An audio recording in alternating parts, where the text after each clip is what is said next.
I feel like I'm in some sort of Caribbean island at the moment. Getting some speed up. Wind in the sails, look at this. The atmosphere is so good here. That's kind of mad. This is estimated to be 500 million years old. That's really interesting. We've bumped into this French family here.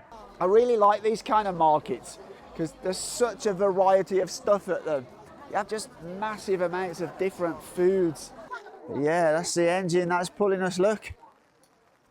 Wow, it's beautiful condition, isn't it? You see? So I've just arrived in a nice and sunny Kunming in Yunnan. And I've always said if you want to see China, you need to come and see it for yourself. And now's a great time because people from more than 50 countries can get a 240-hour transit visa. That's a whole 10 days. And Yunnan is a perfect place to come and spend that 10 days. There's some amazing places in Yunnan. I've previously visited like Dali and Lijiang, but this time my friend's hopefully waiting for me outside the airport and she's arranged a 7-day itinerary and I'm going to see some of the lesser well-known spots. So I'm really kind of looking forward to that. Hi! How you doing? Nice to meet you again. Oh, so, it's great, good flight. Wake a bit early, but it's okay. Okay. And you got some cool places lined up, right? Yes. Yeah. So let me take you to some new places. Yeah. So where are we going first? Our first stop is Yuxi. Wuxi. Yuxi. Yuxi. Yes.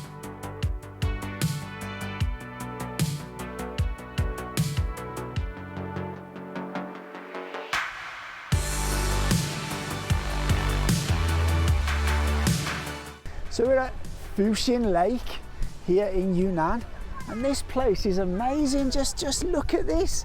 It's like a beach. I'm just speechless. Look at the view. Look how beautiful it is. This is one of the largest freshwater lakes in China, but just look at the view. Got all the mountains at the back, massive lake. Wow, and this whole beach area, look. Come here, sunbathe, chill with your family. Hello. Hi. Hello. I feel like I'm in some sort of Caribbean island at the moment. Look how clear the water is. Just look at the sky. It's literally like a postcard. My first time here. What a beautiful, beautiful place this is. And what's cool, it's literally only an hour by car from Kunming Airport. So if you're flying to Kunming, jump in a Didi, get yourself to here, because it is absolutely stunning. We're going on one of these sailing boats on this lake. Let's go. It's been many, many years since I've actually been on a sailboat. I'm looking forward to this. We're picking up some speed now. We're getting some speed up. Wind in the sails, look. You've come to join me, have you? Yes. Yeah. I try to pretend so cool. I'm not scared. Yeah. Yeah, no, it's not scary, right? Yeah, I'm not scared. Can you swim? You here? I'm not sure. What a nice, relaxing experience this is. It's just lovely. So cool. Wow, that was a great experience. And now for something completely different. We're going to see a football match, and it's a big game. It's between the local team and one of the strong teams in the league from Beijing. So let's go. So here we are at the stadium. Look at this. The atmosphere is so good here. This guy next to me, he's a local. He's rooting for the local team. They're about to kick off. So the local team's all in orange, Beijing are in green. The fans are excited over there. Just listen to them, man. So you can see all around here, these are all the home fans. And over here, these are the Beijing fans. Whoa, we got fireworks going off. That's something you don't get at English football matches, a fireworks display. Amazing. This could be dangerous. Whoa! So it's half time and it's 0-0. But personally, I think Beijing played a little bit stronger in that first half. So the second half's about to kick off. Let's hope UNknow can get a goal in this second half. Beijing scored another. It's 2-0.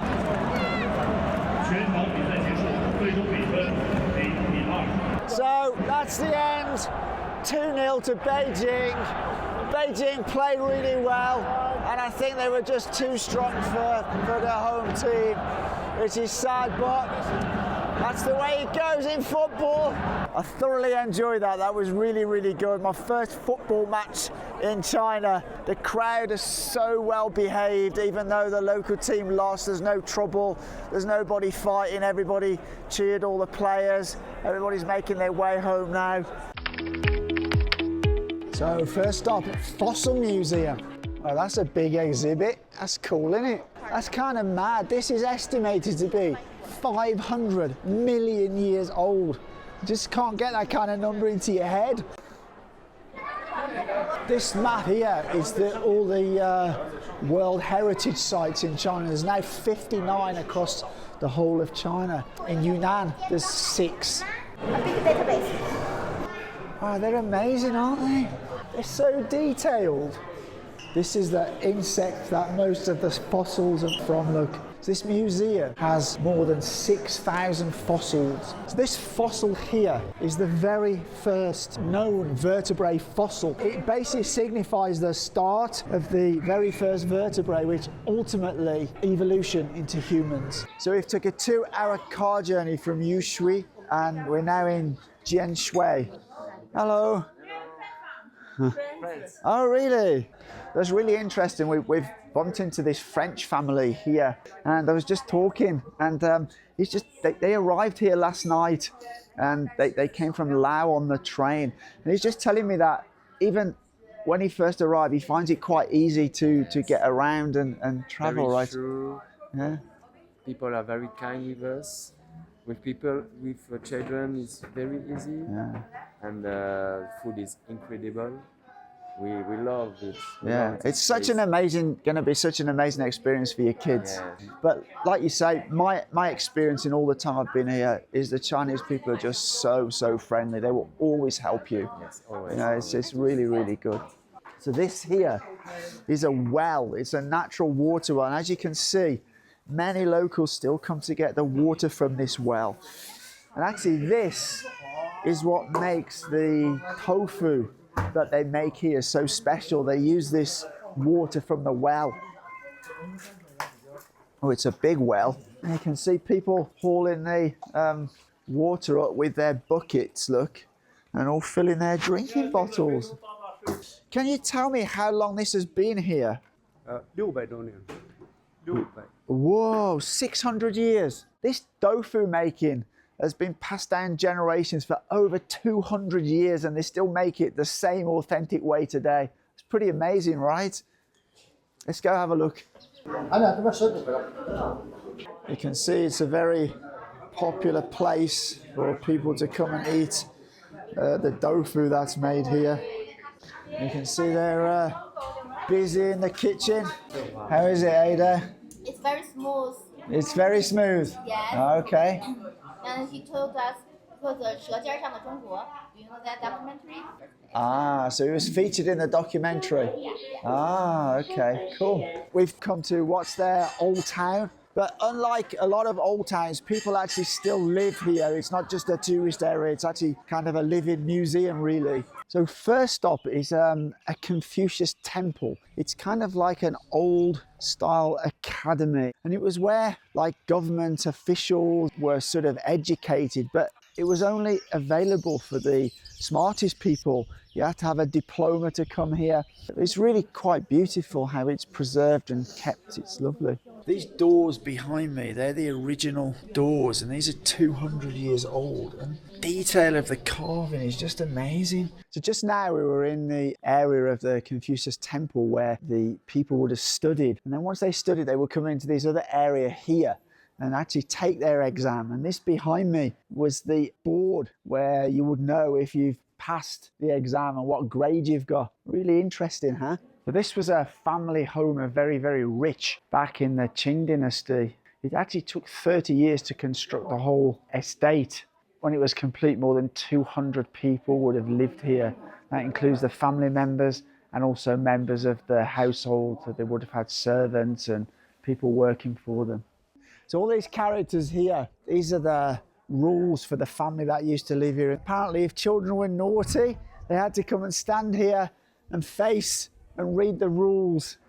It's like a naughty step. This place is just lovely, isn't it? Just look at that for a view. You got the lovely water, there you got some fish in the water, little pagoda over here.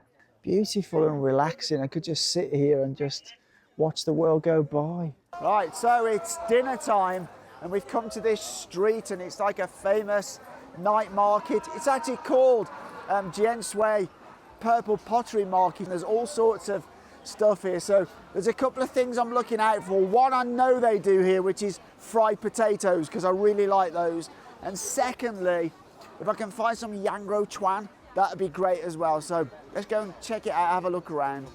I really like these kind of markets because there's such a variety of stuff at them. You have just massive amounts of different foods. 这个多少钱? 55 yuan for 500 grams. I don't know how that compares, but I tell you what, they smell lovely. They really smell good. Blueberries. Oh, we got blackberries and strawberries. This is something that you see in China that you don't see in many countries, these white strawberries. Oh man, so much stuff. This is something else that I've never seen in other areas. Kind of barbecues like this style, it's very different style to they have in other areas. In other areas it will be much more meat and it will be maybe on a round barbecue in the table, but these are like big square ones and they've got tofu and they've got potato. Really interesting how different it is. I'm going to get some Yangro Chuan, or lamb chop, sweet corn, boyao lada. It's a little bit chewy, but it's still good. Just the right amount of seasoning on there as well. I've got a beer coming in a minute, which is great. Okay, so my mushrooms have arrived. There you go, look. Oh my Lord. They're so good. So this is really smart. You see those small pieces of corn there on the table? That's how this lady knows how much you've eaten. That's really smart. It's very primitive, but it's such a good idea. So this is the kind of thing I really enjoy. Coming to these kind of places, sitting with friends, eating barbecue, got a nice beer. It's all good. How is it? So good. Is it good? Yeah. Yeah, enjoy. Cheers. Hooray! Today we're on the Jianshui Small Train. The Jianshui Small Train in Yunnan has a rich history dating back to the early 20th century. While modern railways have replaced most of the old system, this vintage train remains, now serving as a nostalgic tourist attraction. Passengers can enjoy a leisurely ride through scenic landscapes, experiencing a glimpse of Jianshui's past and its enduring charm. Right, we're at our first stop, Xuanlong Bridge, so let's go take a look. The bridge has 17 arches. The reason why it's called Xuanlong Bridge is two dragons, and that's because right at this point, two rivers meet, two rivers representing two dragons. But look at that, it's really, really impressive, man. Unfortunately, it's raining today, but on a sunny day, Xuanlong Bridge stretches across the Lujiang River. Its sun-warmed stones overlooking sparkling water and lush, swaying trees. A truly stunning sight. Heading back onto the train to the next stop. Oh, look at that. Chuanshan Lian. Right, we're at the second stop. So let's go find out what's going on here. Yeah, that's the engine that's pulling us, look. Wow, it's beautiful condition, isn't it? You see? So this is the hotel. Looks really good. It's really nice how they've done it, look at that. Wow. So this is the station, and this was actually designed by the French and built by the Chinese. Okay, so we're arriving at the third and final station. Our final stop in Jianshui is the Tuanshan residential complex, named from the Yi language. The Jiang clan settled here in the early Ming dynasty, and after prospering through tin mining in the late Qing dynasty, built numerous homes. blending Han and Yi architecture styles. The complex features various structures with Grand Jiang family garden standing out as the largest and most stunning. So we're now in the Jiang family garden. And again, this would have been a wealthy family in older times. Okay, so it has a total of 119 rooms and covers an area of 3,000 square meters. And it took 15 years for them to complete the build. And they spent another 6 years fitting it all out, just like decorating it all. So more than 20 years to complete. You can understand why, because of the detail is just phenomenal. Imagine what it would cost to build something like this in modern times like now. It'd be absolutely huge amounts of money. You can see how rich those people must have been back in those times to be able to build things on a scale like this. It's just mind-blowing, really. Well, I really hope you like Yunnan as much as I did. There's more great content to come from Yunnan, so please stay tuned.